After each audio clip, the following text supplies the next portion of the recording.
नमस्कार साथियों और प्यारे विद्यार्थियों, सभी का मैं आरी क्लास यूट्यूब चैनल के अंतर्गत बहुत बहुत स्वागत, वेलकम और जो है अभिनंदन करता हूँ। डियर स्टूडेंट्स और प्यारे साथियों, आज का जो हमारा जो टॉपिक रहेगा वो इंटरनेशनल ऑर्गेनाइजेशन के संदर्भ में जो है हम बात करने वाले हैं।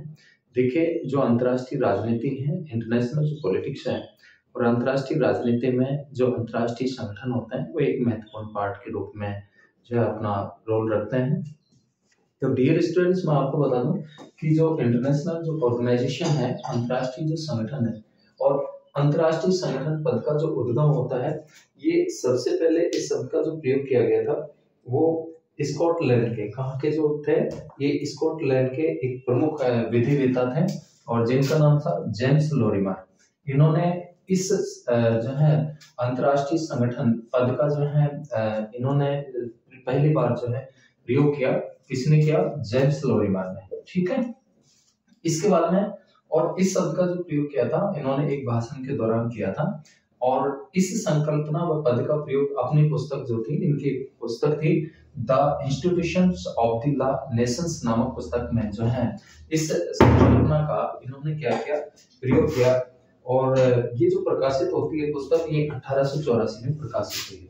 सन 1884 में ये जो पुस्तक थी, जो जेम्स लोरिमर थे, the institute of the law Nations, इस नामक पुस्तक में जो है इस संकल्पना का प्रयोग इन्होंने किया। और इस पद का अत्याधुनिक जो प्रयोग है वाल्टर सुकिंग के द्वारा किया गया। अत्याधुनिक जो प्रयोग है वो वाल्टर सुकिंग के द्वारा जो है किया गया 30 सितंबर 1907 को जो है एक भाषण के दौरान। और 1920 में 1920 में अंतर्राष्ट्रीय संगठन एक सुपरिचित जो है पद हो गया था, जब विश्व के संप्रभु राज्यों ने राष्ट्र संघ के निर्माण के लिए, जो कि 1920 में राष्ट्र संघ का निर्माण होता है, लेकिन राष्ट्र संघ जो है असफल रहा और एक स्थायी संस्था के महत्व को इन्होंने पहचाना। और आज तो संयुक्त राष्ट्र संघ के अंतर्गत जो यूएनओ है, उसके अंतर्गत विश्व शांति और सुरक्षा के लिए अंतर्राष्ट्रीय संगठन एक ऐसा जो है सामान्य और सुपरिचित पद बन गए हैं और कि इसके बिना अंतर्राष्ट्रीय समुदाय की शांति और सुरक्षा कठिन ही नहीं बल्कि जो है क्या होती है, असंभव होती है। प्रिय विद्यार्थियों और प्यारे साथियों, जैसे आप जानते हैं अंतर्राष्ट्रीय जो राजनीति होती है और अंतर्राष्ट्रीय राजनीति के जो खिलाड़ी होते हैं वो राष्ट्र राज्य होते हैं। राज्य, जब हम पॉलिटिकल लैंग्वेज में बात करते हैं तो देश को क्या बोलते हैं? राज्य बोलते हैं। ठीक है, आधुनिक समय में राज्य के 4 अंग माने गए हैं, जिसमें प्रमुख रूप से है जनसंख्या, इसके बाद में निश्चित भूभाग, इसके अलावा राज्य के लक्ष्य और उद्देश्यों को जो पूरा करती है वो कौन करती है? सरकार करती है। और नेक्स्ट नंबर पे आता है संप्रभुता। ठीक है, तो 4 अंगों से मिलकर के क्या बनता है? राज्य बनता है। कितने अंगों से मिलकर बनता है? 4 अंगों से। ठीक है, 4 अंगों में एक तो जनसंख्या, निश्चित भूभाग, सरकार और संप्रभुता। राज्य का जो महत्वपूर्ण जो अंग है सरकार के रूप में, राज्य जो प्रकटीकरण होता है सरकार के रूप में होता है। तो अंतर्राष्ट्रीय राजनीति के खिलाड़ी राष्ट्र राज्य होते हैं और प्रमुख रूप से जो राष्ट्र होते हैं अपने राष्ट्रीय हितों को ध्यान में रखते हुए जो है अपनी जो फॉरेनर जो पॉलिसी होती है, विदेश नीति का क्या करते हैं? संचालन करते हैं। अंतर्राष्ट्रीय जो राजनीति है उसके 3 तत्व होते हैं। राष्ट्रीय हित होते हैं और राष्ट्रीय हितों की प्राप्ति के लिए जो राष्ट्र होते हैं वो परस्पर क्या करते रहते हैं? संघर्ष करते रहते हैं। और ये जो इसकी प्राप्ति का जो साधन होता है वो क्या होता है? वो शक्ति होता है। ठीक है, जैसे मार्क एंथोनी ने कहा कि अंतर्राष्ट्रीय राजनीति जो है वो शक्ति का विषय है। तो डियर स्टूडेंट्स, आने वाली क्लासों में हम महत्वपूर्ण जो है जो अंतर्राष्ट्रीय जो संगठन है, जैसे संयुक्त राष्ट्र संघ है, यूएनओ है, यूएनओ की क्लास पहले से ऑलरेडी डली हुई है चैनल पे, तो आप वहां पे देख सकते हैं। और इसके अलावा बहुत सारे जो ऑर्गेनाइजेशन के रूप में है, अंतर्राष्ट्रीय संगठनों के रूप में, उसमें इप्सा है, नियो है, बिम्स्टेक है, इसके अलावा आसियान है और सार्क या दक्षिस है, तो इसके अलावा ओपेक है। तो इस तरह के जो संगठन होते हैं, ऑर्गेनाइजेशन और ये जो संगठन होते हैं ये संप्रभु राष्ट्रों के संगठन होते हैं, जो कि परस्पर सहयोग, शांति और वार्ताओं पर जो है क्या होते हैं? आधारित होते हैं। तो राष्ट्र एक दूसरे का सहयोग करने के लिए, परस्पर सहयोग को बनाए रखने के लिए, शांति और सुरक्षा की स्थापना के लिए, कोऑपरेशन करने के लिए अंतर्राष्ट्रीय संगठनों का क्या करते हैं, निर्माण करते हैं, जिसका मुख्य जो साधन होते हैं या आधार होते हैं, जैसे अंतर्राष्ट्रीय संधियां होती हैं, इसके अलावा इंटरनेशनल जो लॉ होते हैं, कानून होते हैं, अंतर्राष्ट्रीय जो कानून होते हैं वो भी इसके बेसिकली आधार होते हैं। इसके बाद में हम बात करते हैं कि जैसे इन्होंने उक्त उद्देश्यों की प्राप्ति के लिए राष्ट्र महासभा, विश्व परिसंघ, विश्व महापरिसंघ, विश्व राज्य, विश्व संघ, अंतर्राष्ट्रीय सहयोग और विश्व सरकार की जो उन्होंने क्या की, कल्पना की। जब हम पृष्ठभूमि की बात करते हैं अंतर्राष्ट्रीय संगठनों के संदर्भ में, तो सबसे पहले तो आपको ये ध्यान रखना है कि अंतर्राष्ट्रीय संगठन का जो पद है, इसका जो उद्गम, इस शब्द का जो प्रयोग किया गया पहली बार, वो स्कॉटलैंड के प्रमुख विधिवेत्ता जेम्स लॉरिमर के द्वारा किया गया, जिन्होंने इस शब्द का प्रयोग एक भाषण के दौरान किया था। और इस संकल्पना व पद का जो प्रयोग इन्होंने जो किया था, इन्होंने एक पुस्तक लिखी, the institutes of the law Nations नामक पुस्तक में किया। सन 1884 में ये पुस्तक इनकी प्रकाशित होती है। और इस पद का अत्याधुनिक जो प्रयोग किया वाल्टर स्कूकिंग के द्वारा किया गया 30 सितंबर 1907 को भाषण के दौरान। सन 1920 में अंतर्राष्ट्रीय संगठन एक सुपरिचित क्या हो गया था, पद हो गया था, जब विश्व के संप्रभु जो राज्य होते हैं, जो प्रभु सत्ता संपन्न होता है, जो संप्रभु होता है वो संप्रभुता का मतलब होता है सर्वोच्च शक्ति। ठीक है, संप्रभुता दो प्रकार की होती है, एक आंतरिक संप्रभुता होती है और एक कौन सी होती है, बाहरी संप्रभुता होती है। तो जब संप्रभु राज्यों ने राष्ट्र संघ के निर्माण के लिए स्थायी संस्था के महत्व को पहचाना कि किस तरह से विश्व में शांति और सुरक्षा को स्थापित किया जा सकता है, तो आज जो प्रेजेंटेशन में हम बात करते हैं, तो जो यूएनओ है, संयुक्त राष्ट्र संघ है, इसके अंतर्गत विश्व की जो शांति और सुरक्षा के लिए अंतर्राष्ट्रीय संगठन एक ऐसा सामान्य और सुपरिचित पद बन गया है।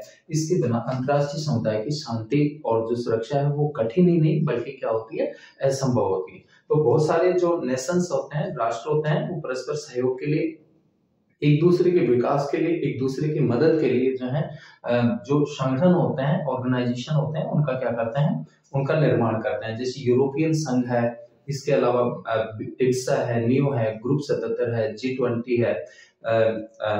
तो इस तरह के जो संगठन होते हैं वो प्रमुख रूप से आपसी सहयोग और समझौते पर क्या होते हैं, आधारित होते हैं, परस्पर सहयोग के लिए क्या करते हैं, तत्पर रहते हैं। दक्षिण एशियाई क्षेत्रीय सहयोग संगठन है। इसके अलावा बहुत सारे जो है अंतर्राष्ट्रीय जो वार्ताएं होती हैं विभिन्न राष्ट्रों के बीच में, जैसे दक्षिण दक्षिण संवाद है, उत्तर दक्षिण संवाद है, ये आने वाली क्लासों के अंतर्गत अपन इन पर जो है विस्तार से अपन बात करेंगे, चर्चाएं करेंगे।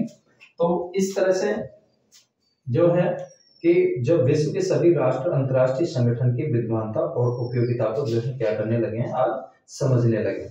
इसके बाद में अपन बात करते हैं कि अंतर्राष्ट्रीय संगठन का अर्थ और जो परिभाषा है, अर्थ के अंतर्गत इसकी जो मीनिंग है कि संप्रभु राज्य के उस औपचारिक समूह को, संप्रभु ध्यान रखना, संप्रभु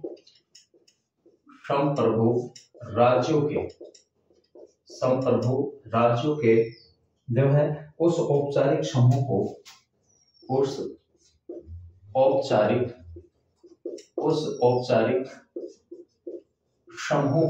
उस औपचारिक समूह को अंतर्राष्ट्रीय संगठन की संज्ञा दी जाती है।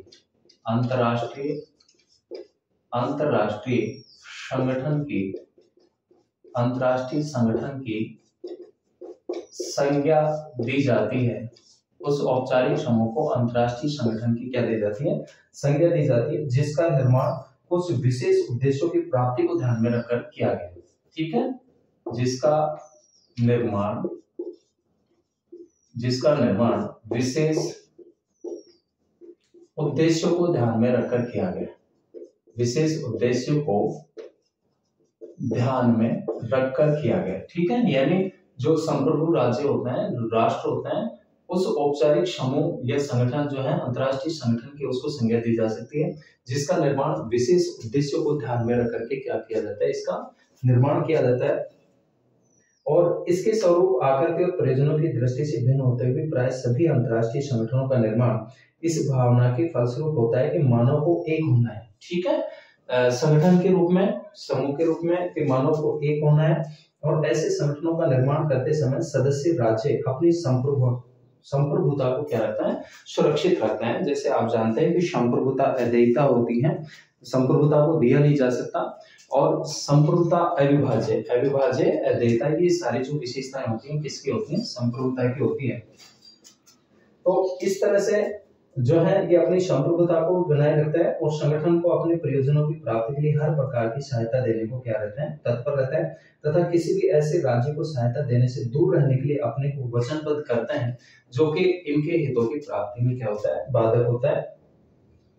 जो कि बाध्यकारी कोई कार्रवाई करता है तो उसके विरुद्ध जो है ये कार्रवाई के लिए तत्पर रहते हैं। अंतर्राष्ट्रीय संगठन संप्रभु राज्यों के मध्य सामान्यतः एक आधारभूत समझौते द्वारा सामान्य हितों की प्राप्ति के लिए स्थापित होता है और यह राष्ट्रों के एकीकृत समुदाय को क्या करता है, परिलक्षित करता है। ठीक है, इसके बाद में जो टोकिंग है, टोकिंग ने अंतर्राष्ट्रीय संगठन की 5 विशेषताएं बताई हैं। ध्यान रखना, जो राजनीति के जो विद्वान हैं टोकिंग, इन्होंने अंतर्राष्ट्रीय संगठन की जो है प्रमुख रूप से जो है विशेषताओं के बारे में बताया इन्होंने, और जो विशेषताएं हैं मोस्टली रूप में ध्यान रखना टोकिन, ठीक है, टोकिन ने अंतर्राष्ट्रीय संगठन के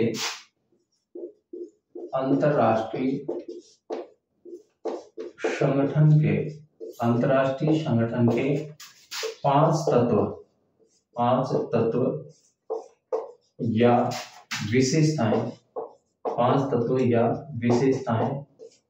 बताई। ठीक है, और मोस्टली जो 5 विशेषताएं हैं कि एक तो ये जो है इसका संधि पर आधारित स्वरूप होता है, संधि या समझौते पर, इसका संधि पर आधारित स्वरूप होता है। किस पर आधारित होता है? इसका संधि पर आधारित स्वरूप होता है, यानी परस्पर समझौते या संधि पर आधारित क्या होता है, स्वरूप होता है। इसका स्वरूप होता है अंतर्राष्ट्रीय संगठन का। ठीक है, पहली विशेषता। और दूसरी जो विशेषता बताई है कि विशेष उद्देश्यों की प्राप्ति के लिए इनका क्या किया जाता है, निर्माण किया जाता है। विशेष उद्देश्यों की प्राप्ति के लिए विशेष जो उद्देश्य हैं, एम्स हैं, उनकी प्राप्ति के लिए इनका जो है निर्माण किया जाता है। इनका क्या किया जाता है, निर्माण किया जाता है। किसका निर्माण किया जाता है? अंतर्राष्ट्रीय संगठनों का। और जो अंतर्राष्ट्रीय जो संगठन होते हैं उसके पीछे जो है विशेष एम होते हैं, उद्देश्य होते हैं। और जो तीसरी विशेषता बताई है, तीसरी विशेषता के अंतर्गत कि संगठित ढांचे के रूप में होता है, संगठित ढांचे के रूप में होते हैं, संगठित ढांचे के रूप में होते हैं। इसके अलावा स्वतंत्र अधिकार और इनके कर्तव्य होते हैं। स्वतंत्र अधिकार व कर्तव्य होते हैं। स्वतंत्र अधिकार व कर्तव्य होते हैं। ये 4th विशेषता बताई है। और जो 5वीं विशेषता बताई है कि अंतर्राष्ट्रीय कानून के अनुसार इनका निर्माण होता है। ठीक है, किसके अनुसार? अंतर्राष्ट्रीय कानूनों के अनुसार इनका निर्माण होता है। अंतर्राष्ट्रीय जो संगठन होते हैं इनका अंतर्राष्ट्रीय कानूनों के अनुसार क्या होता है, निर्माण होता है। जो इंटरनेशनल लॉ होते हैं, अंतर्राष्ट्रीय जो विधि होती है उसके आधार पर इनका क्या होता है, निर्माण होता है। तो ये जो टोकिन है, इन्होंने इसकी मोस्टली रूप में जो है 5 विशेषताएं बताई हैं। इसके अलावा ऑर्गेन्स्की ने कहा है, ऑर्गेन्स्की के अनुसार कि अंतर्राष्ट्रीय संगठन वहां स्थापित होता है जहां कुछ संप्रभु राष्ट्र संयुक्त हो जाते हैं और जहां उनमें से हर एक इस बात का अनुभव करता है कि औपचारिक संगठन के क्रियाशील होने से उनका कुछ क्या होगा, लाभ होगा। ठीक है, इसके अलावा डियर स्टूडेंट्स, जो उपरोक्त जो परिभाषाएं हैं, इन परिभाषाओं के आधार पर हम निष्कर्ष निकाले जाते हैं उसके अंतर्गत कि अंतर्राष्ट्रीय संगठन संप्रभु राज्यों के मध्य एक औपचारिक संगठन है जिसकी सर्वोत्तम संख्या उन प्रतिक्रियाओं और अभिकरणों का समूह है जो राष्ट्रों के एकीकरण को क्या करता है, अभिव्यक्त करता है। एकजुट होने का या संगठन में रहने का जो है इस बात को व्यक्त करता है। और इसकी स्थापना सदस्य राष्ट्रों के सामान्य हितों की प्राप्ति के लिए होती है, जैसे विश्व में शांति, सुव्यवस्था और सुरक्षा आदि। तो इसको ध्यान में रख करके अंतर्राष्ट्रीय संगठनों का क्या किया जाता है, निर्माण किया जाता है। तो नेक्स्ट जो है कि यह स्थायी अभिकरणों और प्रक्रियाओं द्वारा अंतर्राष्ट्रीय संबंधों के संचालन के लिए एक नीति है जिसे उनके सदस्य राष्ट्रों ने अंतर्राष्ट्रीय दायित्व और प्राधिकार समर्पित किया है। इसी के द्वारा प्रत्येक सदस्य सरकार अपने राष्ट्रीय हितों की अभिवृद्धि के लिए अंतर्राष्ट्रीय क्षेत्र में अपनी नीतियों और परियोजनाओं का क्या करती है, समर्थन करती है। किसके माध्यम से?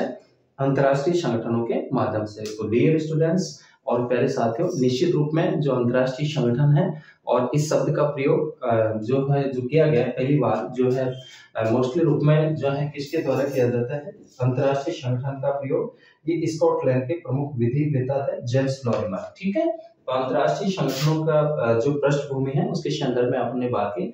आने वाली क्लासों के अंतर्गत प्रमुख जो अंतर्राष्ट्रीय जो संगठन है उसके संदर्भ में हम विस्तार से जो है बातें करेंगे। डियर स्टूडेंट्स और प्यारे साथियों, आपका मोटिवेट मेरे लिए बहुत ही जो है जरूरी है। तो मोटिवेट करने के लिए आप क्लास को लाइक करें, सब्सक्राइब और शेयर करें। मिलते हैं नेक्स्ट क्लास में नए टॉपिक के साथ में। तब तक सभी साथियों और विद्यार्थियों का बहुत बहुत धन्यवाद।